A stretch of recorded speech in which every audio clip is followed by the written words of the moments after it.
disgustado si Gabriel sa mga pangyayari.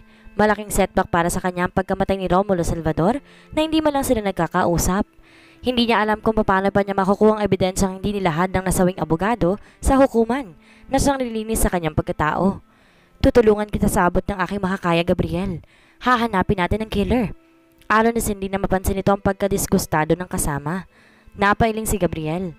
Minsan naging isa kang mahusay na alagad ng batas. Kung hindi ka pinalabo ng bilangguan ng utak mo, siguro makakaisip ka ng paraan para makatulong sa atin. Patutsyada ng abogada. Nakuha ni Cindy ang reaksyong inaasahan niya mula kay Gabriel. Poot. Lumapit sa kanyang lalaki na madilim ang mukha. Mukhang mananapak ng tao ang dating pulis. Kahit kailan, hindi lumabo ang isip ko. Singhal nito. Walang lumabo sa anumang bahagi ng pagkatao ko. Kung gayon, patunayan mo. Hamon ni Cindy kahit na kinakabahan siya nang papalapit sa kanya si Gabriel at mukhang titirisin na siya ng lalaki. Umurong si Cindy. Tinaas niya ang kanyang kanang kamay. Nagbibiro lamang ako, sabi niya. Okay, simulan na nating mag-isip. Ano ang hinahanap ng killer ni Romulo sa kondo nito? Kung may gustong magpatahimik dito dahil sa mga nalalaman nito, anong hahanapin nito? Isang bagay na iniingatan ni Romulo na magpapahamak sa killer. Incriminating evidence against him, and this may be the evidence you need to clear your name. Ani Cindy. Bakit hindi pa ito sinira ni Romulo? Bakit kailangan pa niyang itago ito? Dahil ito ang panlaban niya sa taang pumatay kay Henry Alonzo. Ang garantiya para sa sarili niyang kaligtasan dahil baka iligpit din ito. Maaari din naman ginagamit ito ni Romulo sa pambablackmail. Blackmail? Ganito na ba kababa ang pagkatao ni Attorney Romulo Salvador? Napailing si Gabriel. Kahit siya hindi halos makapaniwala. Kapag nakita natin ang ebidensyang ito, malalaman natin kung sinong killer o killers na pumatay kay Henry Alonzo at kay Romulo. Nakuha na kaya ito ng killer? Sa tingin ko yun ang laban ng gusto si Romulo kaya nabaril to. Mahigpit magtago ng mga valuable si Romulo, Gabriel. Ang hirap pa hindi natin alam kung ano ang hinahanap natin, Cindy. Kung ito'y narito nga sa kondo, maaaring itinago ni Romulo ito sa safety deposit box sa bangko o sa loob ng imaiyahan ng santo. Agaw ni Cindy. Ano? Dali, Gabriel. Kunin mong lahat ng anumang imahe ng santong makikita mo. Kailanman hindi nagtago ng valuable si Romulo sa mga safety deposit boxes. Wala siyang tiwala sa mga ito. Isang katamtaman ng laking imahe ng Santo Niño at isang maliit-lit na imahe ng Our Lady of Lourdes ang nahagilap nila na halos sa mga nagsabog ng mga kagamitan sa carpet. Isinaksak ni Gabriel sa mga panloob na bulsa ng jacket ito ang nasabing mga ribulto at tinawakan ng kamay ni Cindy. Tayo na. Kailangan makaalis na tayo rito. Sa hagdanan sila nagdaan hanggang sa basement at mula dito, maingat sila nakatalilis palabas sa compound. Pinalad na walang security guard o ibang taong nakasalubong sila. Wala sila nakitang palatandaan ng mga otoridad na malapit doon. Wala pa nakakalam sa krimeng nangyayari. Halos mamanhid sa tensyon si Cindy nang sumapit sila sa silid ng motel na inuupahan. Uminom siya ng isang basang malamig na tubig at inabutan din niya ng isang baso si Gabriel. Ngayon naramdamang nangangatog siya. Dumaloy ang mga luhang kanina pa niyang pinipigil para kay Romulo. Kahit paano'y dinamdam din niya nangyari sa dating kasintahan. May pinagsamahan din naman sila ng abogado at nagkaroon din sila ng masasayang mga sandali. Wala din namang nagawang pagkakasala sa kanya si Romulo. Nagkahiwalay sila ng maayos nito. Napansin ito ni Gabriel. I'm sorry. Naisama tuloy kita sa gulong ito. I'm sorry about Romulo too. Kahit nagawa niya sa akin ng ganon, hindi ko naman ninais na maging ganon kabutal ang pagkamatay niya. Hinawakan ni Cindy ang kamay ni Gabriel na nakadantay sa balikat niya. Pagpapahiwatig na nauunawaan niya ito. Inilabas ni Gabriel ang dalawang imahe mula sa mga bulsa ng jacket ito. Nilagay nito sa lamesa ang mga ito. Kinuha nito ang penknife at simulang tuklapin ang ilalim ng unang imahe. Isinuot nito ang dalawang daliri sa loob ng imahe at tagagilap ng mga ito sa loob. May nahila siyang isang plastic mula sa imahe ng Santo Niño. May laman itong kapirasong papel, isang larawan at isang singsing. Huminga ng malalim si Cindy. Silang dalawa ni Romulo ang nasa larawan. Kuha ito nung bago pa lamang silang magnobyo at namasyal sila noon sa Puerto Azul. Ang singsing ay ang engagement ring nila na isinauling niya kay Romulo na magkahiwalay sila. Pinigil ng abogada ang nagbabantang mga luha. Itinoon ang pansin sa kapirasong papel na hawak ni Gabriel. Isang pahina na pinunit mula sa isang diary. Ang petsa ng pagkakasulat ito'y 6 na taon na nakakaraan. Isang schedule of appointment, mga oras at mga lugar. Hindi ko ito maintindihan. Kunot ang noong sabi ni Gabriel. Patingin nga. Kinuha ni Cindy ang papel at binasa niya ng malakas ang mga nakasulat dito. 3 p.m. Beauty parlor, manicure. Leave at exactly 4:30. Darating sa Donas para sa party at 4:45. Aalis ng 8. Darating sa Albertos ng 8:30. Aalis ng 12:30, uuwi na. Napailing ang abogada. Nakapagtataka itong schedule na to. Ang Donna sa isang restaurant at ang Alberto sa isang nightclub. Parehong nasa Makati ang mga ito. Nagtanong ang mga mata ni Gabriel. Isinusulat natin ng mga appointments para hindi makalimutan ng oras at tugon ng pagkikita. Pero sinong gagawa ng appointment na alam ang eksaktong oras ng pagdating at pag-alis sa isang restaurant at isang nightclub? Nanlaki ang mga mata ni Gabriel. Hinablot ito ang papel mula sa kamay ni Cindy. Alam ko na. Alam ko na kung sinong pumatay kay Henry Alonzo. Tumaas ang mga kinig ni Cindy. Sino? Paano mo nalaman? Ang mga ito'y pamilyar sa akin. Madalas banggitin sa akin ni Mr. Alonzo na dito madalas pumunta ang misis ito. Dito daw ito madalas sundan ng bodyguard nito. Anong ibig mong sabihin, Gabriel? Ang bodyguard ni Mr. Alonzo na si Alex Tayag ang pinapasubaybay nito kay Chari. Ayon sa mga alibay nila, nariyan sila sa mga lugar na nakasulat dyan ng mga oras na mapatay si Henry. May mga nakakita naman sa kanila dyan ng mga witnesses. So, pinagkasunduan nilang nariyan sila sa mga lugar na yan noong mga oras na iyon. Pre-arranged schedule yan para magkaroon sila ng alibay. Pagkatapos, sumalis si Alex sa kondo ni Henry at pinatay nitong matanda. Hindi pa nito na ihuhulog ang biktima nang dumating ako kaya pinalo niya ako bago pa nito ihulog si Henry. At ako na pagbintangan dahil akong naroon noon. Bakit tinago ni Shari ang schedule na yan? Para hindi niya makalimutan ang mga lugar at ang mga oras. Ayon sa asawa nito, mahina ang ulo ng babae at scatterbrain daw ito. Siguro nakuha ni Romulo yung schedule na yan na magsiyasa sila sa kondo ni Henry Alonzo. Kasama siya noon ni Major Aguilar. Bakit pinatay ni Alex Tayag si Mr. Alonzo? Ito ang bodyguard ng biktima. Dugtong na tanong ni Cindy. Yan ang hindi natin alam. Baka iniutos si Chari. Yan ang ebidensyang binanggit sa akin ni Romulo na pagkatapos ay hindi nito nilahad sa hukuman. Marahil nalaman ni Chari na sa kanya ito kaya binayaran ito ng babae. Sinuhuran ni Chari si Romulo para tumahimik. This case is getting complicated. Himotok ni Cindy. Sino naman ngayon ang pumatay kay Romulo? Maaaring si Alex din. Sa utos si Chari. Nakita mo naman ang luho ng pamumuhay ni Romulo at ang kondo nito. Baka binablockmail ito si Chari at nang malaman nilang layan na ako, natakot silang matuklasan ko ang katotohanan. Anong susunod nating gagawin ngayon? Kailangan makausap natin si Chari Alonzo. Babalik tayo sa Maynila bukas ng umaga. Sa barko tayo sasakay. Hindi nakatulog si Cindy ng gabing iyon. She felt so bad tungkol kay Attorney Romulo Salvador. Ililibing ito na hindi man lamang siya makakadalo. Dahil pareho silang tensyonado dahil sa mga pangyayari, uminom ng tig-2 boteng beer sina Gabriel at Cindy matapos sila maghapunan. Maaga tayong matulog, sabi ni Gabriel. Kailangan bukang liwayway pa lamang nakalisa tayo dito. Nag-shower si Gabriel at nakabrief lamang ito lang lumabas sa banyo. Nag-iisip kasi ito at nakalimutang may kasama itong babae sa loob ng kwarto. Napatda siya sa kinaroroonan na makita nito si Cindy na napatingin sa kanya.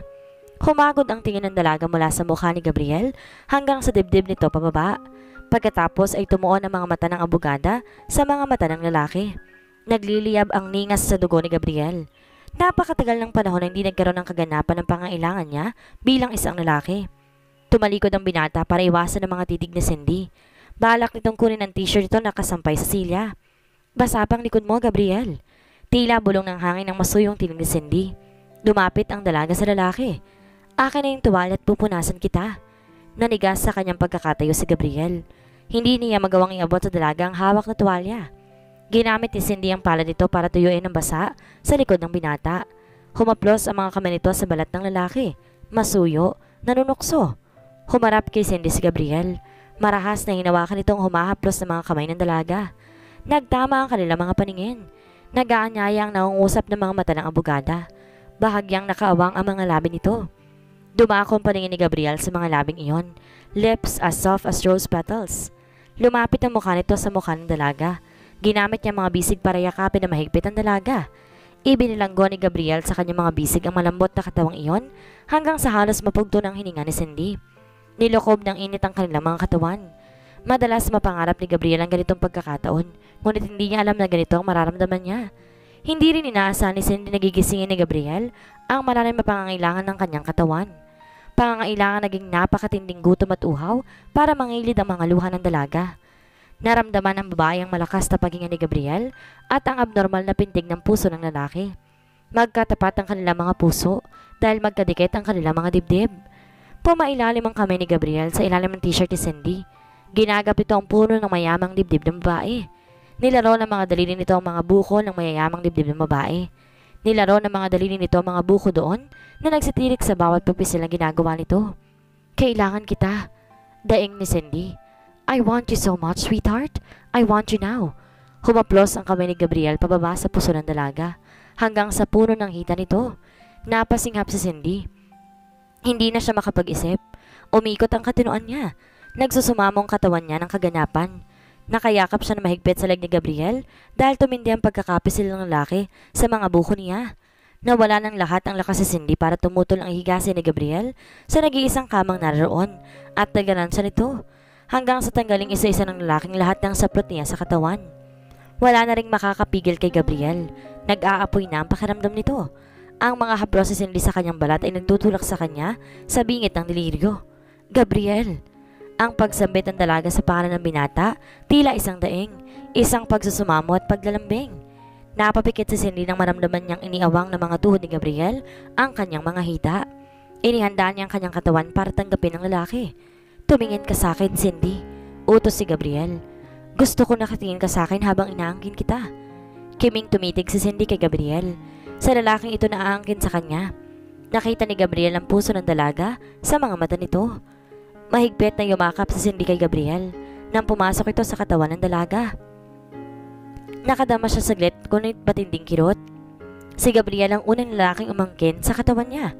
Ang sumunod na mga pag-ulos naghatid kay Cindy ng kaluwalhatian. Matagal bago nadama ang tila nakukumbulsong katawan ni Gabriel sa ibabaw ng katawan niya. Sa puntong ito ay sinama siya ng lalaki sa isang sulok ng langit na noon lamang narating ng dalaga. Pumailan lang silang dalawa sa rurok ng excitement and ecstasy hanggang sa humihingal na humupa ang unos ng kanilang pananabik. Kahit na sa aking mga pangarap, masuyong bungolong ni Gabriel pagkatapos, ay hindi ko inakalang ganito katindi ang luwalhating mararamdaman ko. Napangiti sa Cindy. Hindi niya alintana ang bigat ng katawan ni Gabriel na nakalapat na rin sa katawan niya. Ngunit nakahalata ang lalaki. Kailangan na siguro kung bumaba. Anito, bago pa mayopi sa bigat ng katawan ko. Ayaw pa ni Cindy bitiwan sa ni Gabriel. Hindi muna. May pakiramdam siyang hindi na niya mararanasang muli ang ganitong kaligayahan. Mahigpit siyang yumakap kay Gabriel. Cindy, baka hindi ako makatagal sa ganitong kalagayan na hindi mo rin mag-iinit. Babala ng lalaki. I may have to possess you again. Sino nagsabing pigilin mo ang pag-iinit? Nanunokso ang tinig ni Cindy. Sapat na mga katagang iyon para muling magningas ang apoy ng pag-ibig. Muli, inangkin ni Gabriel ang dalaga. Minsan pa sila naglakbay sa tinatawag na biyaheng langit. Ang huling naiwan sa kamay ni Cindy bago siya tuluyang nakatulog ay ang mga bisig ni Gabriel na kayakap sa kanya at ang hininga ng binata sa kanyang mga pisngi. Wala si Gabriel sa tabi niya na magising si Cindy kinabukasan. Nakita niya itong nakatayo sa may bintana ng motel, nakatalikod sa kanya. Nakapantalon ito pero hubad ang pangitaas na bahagi ng katawan nito. Hinagod ng mga paningin ng dalagang kabuuan na matipunong likod ni Gabriel. Naalala niya ang gabing nagdaan, ang init na namagitan sa kanila at ang kaligayahan. Napangiti ang abogada. Gising ka na pala. Masuyong bati niya kay Gabriel. Natigilan siya ng tumingin sa kanyang lalaki. Malungkot ang anyo nito. Nakatulog kang mabuti ano? Formal na wika ng binata. Napagod kasi tayo. Lumapit sa kanya si Gabriel. Ikinalulungkot kong nangyari kagabi, Cindy. Wala akong karapatang... Dinantay ni Cindy ang daliri niya sa mga labi ni Gabriel. Wag mong pawiin ang magic na magandang alaalang iyon sa pagiging dispensa. Nang walang katuturang paumanhin, pinalalabas mong parang pagkakamali ang lahat. Kapwa natin kagustuhan na nangyari. Naging maligaya tayo. Pero kinuha ko sa iyo ang isang napakahalagang bagay. Alam kong ako ang unang umangkin sa iyo, Cindy. Dapat ay sinabi mo sa akin wala ka pang karasan. What difference does it make? Hindi naman ako nagsisisi. Hindi dapat nangyari yon. Nasaktan ng dalaga. Akala ko nasiyahan ka rin, Gabriel. Of course, labis-labis na naging kasiyahan ko. Ang sabi ko, hindi dapat na nangyari iyon. Well, nangyari na, Gabriel. Hindi ko pinagsisisihan. Napailing ang lalaki. Magulo ang buhay ko, Cindy. Isang pagkakamali ang lahat. Pagdating natin sa Maynila, umuwi ka na. Maraming salamat sa tulong mo. Hindi na ako maaaring umuwi. Tutol ng dalaga. Siguro dapat ko lang sabihin sa'yo na alam ni Major Aguilar na kasama mo ko. Tumawag ako sa kanya na nasa bahay pa tayo. Mapanganib ang ginawa mo, Cindy. Silang mag-asawa ay matalik kong mga kaibigan. Wala kang dapat ay pangamba. Kung gayon, Sabihin mo na lamang sa kanilang iniwanan mo na ako. Nakalimutan mo na yatang nanganganib na rin ang buhay ko sa mga kamay ng kriminal na pumatay kay Mr. Alonzo at kay Romulo. Alam na siguro nila to na magkasama na tayo. Natigilan si Gabriel. Ilalagay kita sa isang safe house. Ayoko. Ligtas ka doon. Kasangkot na ako sa kasong ito tulad mo, Gabriel, dahil sa ginawa akong pagtulong sa iyo. Hindi mo ako maaaring bitawan ngayon. Gusto ko ring malaman kung sinong pumatay kay Romulo. Pero Cindy, I am sticking with you. Tumaas ang tinig ng abogada. As I said, gusto kong malaman ang katotohanan. Subalit hindi lamang yun ang dahilan. Alam ni Cindy ito. Alam niyang mula nang lumapat ang mga labi ni Gabriel sa mga labi niya, she belonged to him. Marahil alam na niya ito na 6 na taon na nakakaraan na may kaugnayan pati siya kay Romulo. Kung kailan nangyari ito, hindi namatan siya ni Cindy pero umiibig siya kay Gabriel. Sa lalaking ito nagsasabi sa kanya ngayon na wala siyang hinaharap na dalawa at ang lahat na namagitan sa kanila ay isang pagkakamali. Didikit siya kay Gabriel hanggang sa malinsang lalaki ang pangalan nito. Marahil kapag nangyari na ito'y baka sakaling maaari na niya itong pag-aralang kalimutan. Tinimpi ni Cindy ang mga luhang bumalong sa kanyang mga mata. Alam niyang mahihirapan sa dahil kailanman, hindi na niya makakalimutan si Gabriel. At ang kailanman ay napahakbang panahon. Umupa ng isang apartment sina Gabriel at Cindy nang dumating sila sa Maynila. Nagpanggap sila mag-asawa at iniba nila ang kanilang mga pangalan. Alam nila kapwa na papanganib ang kanilang buhay kapag may nakalam na nakabalik na sila sa Maynila. Malaya pa ang salarin. 2 ang kwarto ng apartment na pinagtigiisahan nila. Sa kanilang pag-iisa, tila tulalang nakatitig sa kisame sa kanyang kwarto si Gabriel habang nakahiga siya sa kanyang kama. Iniisip niya si Cindy. Akala niya kapag naangkin na niya ito at natighaw ang uhaw sa kanyang katawan, tapos nang damdamin niya sa babae. Nang nasa kulungan siya kapag naisip niya tungkol sa babae, si Cindy ang palaging nasa isipan niya. Attracted siya dito noon pa, kahit panobe na ito ni Romulo. Mas madali sana para sa lalaki kung alam nitong ayaw ni Cindy dito. Pero aware siya na mutual ang pakiramdam nila sa isa't isa, na gusto ni Cindy ang ginawa niya. Dahil dito, higit na magiging mahirap ang magpigil. Palagi pa naman silang magkalapit ng abogada. May telepono sa apartment na inuupahan nila. Tinawagan nila si Chari Alonzo sa kondo na kinamatayan ni Henry Alonzo. Doon din nakatira ang babae bilang asawa na nasawi. Napag-araman nilang wala na doon ang babae at ipinagbili na nito ang unit. Ngunit nakuha nila ang address ng bagong tinitirahan ni Chari sa Quezon City. Sa isang maliit at lumang bungalow na nila natagpuan, si Chari Alonzo. Nagtaka sina Gabriel at Cindy nang mapansin nilang tila nahulog ng husto ang kabuhayan ng babae. Lalo nagulat si Cindy na magbukas ang pintuan at tumambad sa kanila si Chari Alonzo na siyang nagbukas ng pinto. Payat at namumutlang babae. Hapis ang anyo ng mukha at malaking tinanda. Parang pagod na pagod ito. Nakilala agad ito si Gabriel at pinilit itong umiti. Gabriel Mercado. Kaswal na wika nito. Tumingin ito kay Cindy. Tuloy kayo, si Attorney Cindy Romero. Pagpapakilala ni Gabriel sa kasama. Dati siyang kasintahan ng yumaong si Attorney Romulo Salvador. Yung pinatay kamakailan lamang sa Cebu. Nabasa mo na ito marahil. Kapansin-pansin ang pamumutla ni Chari. Hindi pa. Anito. Hindi kasi ako nakakapagbasa ng mga dyaryo ngayon. Nagkita na tayo, hindi ba? Baling ni Chari kay Cindy. Parang inignora nito ang sinabi ni Gabriel. Tumango ang abogada. Minsan, sa isang party, napaka-sexy at napakaganda ni Chari noon sa party na binanggit ni Cindy. Ano nangyari sa malaking kayamanang minana nito sa namatay na si Henry Alonzo? Naibigay na kayang lahat ni Chari ito kay Romulo bilang kabayaran sa pananahimik ng abogado? Sinong kasama mo dito? Kaswal na tanong ni Gabriel. Wala na ngayon. Nagkibit balikat si Chari. Umalis sa nag-iisang katulong ko. Gusto ba ninyong uminom? Ikaw na lamang. Kakailanganin mo to. Napakislot sa kanyang kinaupuan si Cindy. Kilala niya ang tono ni Gabriel. Nagsisimula ng kumulo ang dugo ng dating pulis. Naglabas ng gin si Chari. Naglagay ng isang baso. Nagsimula itong tunggain ang laman nito. Maupo ka. Utos ito kay Gabriel noon ay nakatayo at palakad-lakad sa sala. Ikaw ang maupo. Tatayo na lamang ako. Hindi na maganda ang mood ng lalaki. Naisip ng abogado na sana'y tinanggap na niyang alok na inaalok ni Chari. Sa pakiramdam niya, kailangan na rin niya ito. Ano ba ang sadya mo sa akin, Gabriel? Nanginig ang kamay ni Chari nang muli nitong damahin sa mga labi ang baso ng alak. Magsimula ka ng mangumpisal, Chari. Malamig ang tono ni Gabriel. Sabihin mong lahat sa akin ang buong katotohanan kung papaano ninyong pinatay ni Alex Tayag ang asawa mo. Pagkatapos kung papaano binilit pinatahimik sa Attorney Romulo Salvador. Kumibot ang mga labi ni Chari. Binalak nito magsalita ngunit tinaas ni Gabriel ang kanang kamay nito para patahimikin ang babae. Pagkatapos, patuloy ni Gabriel, sabihin mo kung sinong inupahan mo para patayin si Attorney Romulo Salvador. Ikaw ba ang pumatay dito? Si Alex o iba naman? Rumihistro sa mukha ni Chari ang labis sa pagkalito. Parang hindi maintindihan ng babae ang mga sinasabi ni Gabriel. Ibinagsak ni Chari ang baso ng alak sa mesa. Lumigwak ang natitirang laman nito.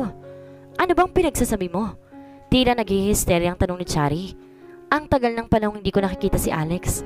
Anong kinalaman ko sa pagkamatay ni Romulo? Kumuyom ang mga kamay ni Gabriel. Binabalaan kita, babae. Asik nito kay Chari. Wala akong gaanong pasensyang natitira sa katauhan ko. Magsabi ka ng totoo kung ayaw mong malintikan. Okay, anang babae. Panahon na marahil para pagdusahan ko ito. Si Alex Taig ang pumatay kay Henry. Yan ba ang gusto mong malaman? Dalawa kayong nagplano ito ni Alex, hindi ba? Naningkit ang mga mata ni Gabriel. Oo, nalaman ni Henry na niloloko ko siya at balak niya akong hiwalayan. Kaso hindi daw niya ako bibigyan ng isang pera. Pinasubaybayan niya ako kay Alex. Hindi niya alam na ang bodyguard niya ang kalaguyo ko. Nakakatawa, hindi ba? Hindi nakakatawa. Singhal ni Gabriel sa pagitan na nakalapat na mga ngipin. Dahil ako ang nagdusa sa krimeng iyon. Kung bakit naman kasi dumating ka ng mas maaga sa dati ninyong tagpuan ni Henry na alas 9. Parinisi ni Chari. Nasa loob na nun si Alex nang dumating ka. Ihuhulog na sana niya si Henry. Napilitan siyang papukin ka sa ulo para hindi mo makita ang gagawin niya. At tatagpuan ni Romulo ang ebidensya? Anong ebidensya? Takang tanong ni Chari. Ang schedule na sinulat ni Alex sa pahina ng diary mo. Ang pre-arranged schedule ng mga pupunta ninyo para magkaroon kayo ng alibay. Natagpuan to ni Romulo at inusisa ka tungkol dito. Lalong nalito si Chari. Kung nakuha ni Romulo ang sinasabi mong schedule, di sana nalaman niya noon pa na kami ni Alex ang yumari kay Henry. Abogado mo siya. Di sana naabsuelto ka. Kaya nga binili mo siya para hindi niya presente yung ebidensyang iyon. Kaya sinupres niya ito. Kaya nakulong ako ng 6 na taon sa pagkakasalang hindi ko naman ginawa. Sinuntok ni Gabriel ang mesa. Humihingal ito sa galit. Kaya nang malaman mong nakalaya na ako at aalamin ko kay Romulo ang katotohanan, pinapatay mo na rin siya. Baliw ka. Halos tumilis, Chari. Wala akong alam sa mga sinasabi mo. Baliw? Paano kung nalaman na ikaw at si Alex ang yumari kay Henry? Nakuha ko ang schedule sa kondo ni Romulo na hindi nakita ni Alex nang halugugin niya ito. Natawa si Chari. Hindi ko alam na patay na si Romulo Salvador kung hindi mo sinabi. Kung na kay Romulo ang ebidensyang sinasabi mo at hindi niya ito pinresenta sa korte at ipinagkalulukan niya. Dahil dito ikaw lamang may motibong pumatay sa kanya. Nagawa mong ipapatay ang iyong asawa. Bakit hindi mo magagawang ipapatay si Romulo? Kailangan ng malaking halaga para ibayad sa isang hitman. Sa kalagayan ko ngayon, hindi ko kaya magbayad ng pagpatay ng mga daga dito sa bahay na to. Matagal na ako naghihirap, Gabriel. Huminga ng malalim si Chari. Tumayo ang babae. Isa pa, bakit ako magsisinungaling? Nakapagtapat na ako sa'yo na ako nagpapatay sa asawa ko. Kinilabutan si Cindy. Ano bang klaseng babaeng ito na kaswal itong nagsasabi ang pagpaslang sa asawa nito? Tanong ng abogado sa kanyang sarili. Nanlambot si Gabriel. Bakit nga naman? Ngayon magagawa ng ituwid ni Chari ang naging hatol kay Gabriel tungkol sa pagkakapatay kay Henry Alonzo. Pumayag ang babae na magbigay ng full confession at pumirma sa statement tungkol dito. Ngunit sinong pumatay kay Attorney Romulo Salvador? Hanggang hindi niya ito nasasolve, si Gabriel ang magiging suspect. Tulad ng sinabi ni Chari, siya lamang ang may motibo para patayin ng abogado. Nasapo ni Gabriel ang kanya noon at tila biglang sumakit. Kung hindi niya mabubuo ang istorya, babalik na naman sa zero ang pagkakataon niyang maituwid ang isang pagkakamali. Awang-awa si Cindy sa lalaki. Gusto niya itong yakapin at taplusin na namang masakit dito. Kailan matatapos ang impyernong ito, Cindy? Himotok ni Gabriel. I'm sorry, ani Chari. Nagkataon lamang na nasa maling lugar ka sa maling pagkakataon. Kailangan makita ko si Alex Tayag, ani Gabriel. Bakit? Tanong ni Chari. May palagay akong siya ang pumaslang kay Romulo Salvador. Siya lamang ang manganganib kapag kumanta si Romulo. Baka siya nga, agarang wika ni Chari. Hindi mo ba alam ito? Walang nababanggit si Alex na nasa pag-iingat ni Romulo Salvador ang ebidensya laban sa amin. Ang schedule. Akala ko nga naitapon ko na ito eh. Paano ba ito nakuha ni Romulo? Hindi ko pa alam. Ani Gabriel. Maiba ako. Bakit ka nagtapat sa akin? Chari. Tungkol sa pagpatay niyo kay Henry. Matagal na akong hindi pinatatahimik ng aking budhi. Gusto ko na lang magpahinga. At higit sa lahat, gusto kong makulong si Alex. Niloko niya ako at kinwartahan kaya naghirap ako ng ganito. Nagkatinginan sina Gabriel at Cindy. Kung gayon, sasabihin mo sa akin kung nasan si Alex Tayag? Of course! Meron siyang naitayong karaoke sa Caloocan City, ang Pink Fire Karaoke Club. Isinulat ni Chari ang address ito. Salamat, ani Gabriel. Sumama ka sa akin, Chari. Oh no, no way. Kung gusto mo akong ipahuli, hayan sa harap ng telepono. Tumawag ka na ng pulis. Hindi kita ipapahuli. Not yet. Hindi ako maaaring tumawag ng pulis hanggat di ko nakikita si Alex. Alam kong ako ang suspect sa pagkakapas ng kay Romulo. Kailangan mapatunayan kung hindi ito totoo. Hanapin mo si Alex kung gayon, Gabriel. Hindi ako aalis dito at kapag nahuli si Alex, magte-testify ako para sa iyo at laban sa kanya. Paano ako makakatiyak na hindi ka nga tatakbo? Wala akong pera for one thing. Pagod na rin ako. Huminga ng malalim si Chari. Ito ang susi ng van ko na nasa labas. Gamitin ninyo para hindi kayo mapansin ng mga pulis. Hinawakan ni Cindy ang kamay ni Gabriel. I think she's telling the truth, anang abogada. Tila ang pagkakahuli na lamang kay Alex tayo ang inaasam niyang matupad. Anong oras tayo lalakad para puntahan si Alex sa Caloocan? Tanong ni Cindy nung nasa apartment na sila. Ako lamang ang lalakad, Cindy. Banay na sagot ni Gabriel. Ikaw lang? Ano nangyari sa tayo? Kailangan maghiwalay tayo ng landas. Mapanganib itong gagawin kong lakad. Hindi ako papayag na mapasama ka sa panganib, Cindy. Disgustadong napapikit ang abogada. Nagsasawa na siya sa pakikipagtalo kay Gabriel tungkol sa bagay na ito. For the last time, Gabriel. Matigas na hayag ni Cindy. Sasabihin ko sa iyong hindi ka maaaring lumakad na hindi ako kasama. Ano magagawa mo kung yalampas ako? Meron akong magagawa. Matatag ang tinig ng abogada. Kung hindi mo ako isasama? Gusto mo ba akong subukan, Gabriel? Napasuntok sa dingding ang lalaki. Ang hirap mong kausapin, Cindy. Paano ko ba ipapaunawa sa'yo na nanganganib ang buhay mo sa piling ko? Sana'y naisip mo yan bago mo ako kinaladkad sa lakad na to. Mapait ang tono ng dalaga. It is too late for that now. Kailangan mo ko at kailangan kita.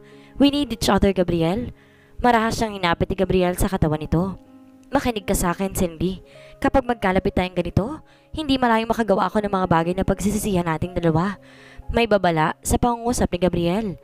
6 na taon akong hindi nakalapit sa babae. Alam mo siguro kung anong ibig kong sabihin ito. Nagawa mo na. Kalmanting hayag ni Cindy. May nangyari na sa atin, nakalimutan mo na ba? Ayoko nang maulit pa mga pangyayari. Ikaw ang masusunod. Pag-aralan mo magtimpi. Rendahan mo mga emosyon mo. Dumilim ang anyo ni Gabriel at tumitig kay Cindy. Hindi mo yata naiintindihan. Anang lalaki. Sa pagkakakulong ko ng mahabang panahon, matindi ang aking mga pangangailangan at kalungkutan. Ngayon, kasama kong isang kagandahang katulad mo, mainit ang ganitong sitwasyon, Cindy. May galit sa tinig ni Gabriel nang muling magsalita ito. Lumayo ka sa akin, Cindy. Wala ako may dudulot na maayos sa iyo. Masasaktan ko lamang ang iyong damdamin. Ako na ang bahala sa damdamin ko pagkatapos. Sabi ng dalaga. Kung saan ka pupunta, Gabriel, ay doon ako. Cindy, sinasabi ko lamang naman sa iyo na wala ako may papangako. Kaya kong pangalagaan ang sarili ko, Gabriel. Ang damdamin ko. Wala na tayong dapat pagtalunan pa. Gustong yugugan ni Gabriel si Cindy. Sigawan ito. Awayin. Kahit ano'y gagawin niya, matauhan lamang ang babae. Hindi na siyang dating kagalang-galang na priest tulad ng araw. Hindi matiyak ni Gabriel kung gaanong pinagbago ng pagkatao niya. Malaki ang galit niya sa mundo. Puro ng pait ang kanyang puso at pagdaramdam. Ikaw ang bahala, Cindy. Nanlulumong nasabi na lamang ni Gabriel. Pero wag mong sasabihin pagkatapos na hindi kita binalaan. Gusto sana niyang sabihin kay Cindy na siya ang pinaka-stubborn na babaeng nakasalamuhan nito. Na tulad nito, matatag at matigas din si Cindy. Na kaya siya nagkaroon ng lakas na loob hanggang ngayon ay dahil sa abogada. Matapos silang magtalo, pumayag si Cindy. Nahintay na lamang niya si Gabriel sa ilang lugar habang nakikipag-ikita ito kay Alex Tayag. Alam ni Cindy mapanganib para kay Gabriel kung hindi malayang makakakilos ito kapag nanlaban si Alex. Magiging sagaba lamang siya kapag naroon siya. Mag-iingat ka sana, Gabriel. Pakiusap ng abogada. Sikapin mong magkausap kayo ng maayos at iwasan ng pag-init ng iyong mga ulo. Ano kaya ang mangyayari sa gagawing pakikipag-usap ni Gabriel kay Alex? Marinis na kaya ni Gabriel ang tuluyan ng kanyang pangalan? Yan ang ating aalamin sa huling kabanata ng ating kwento.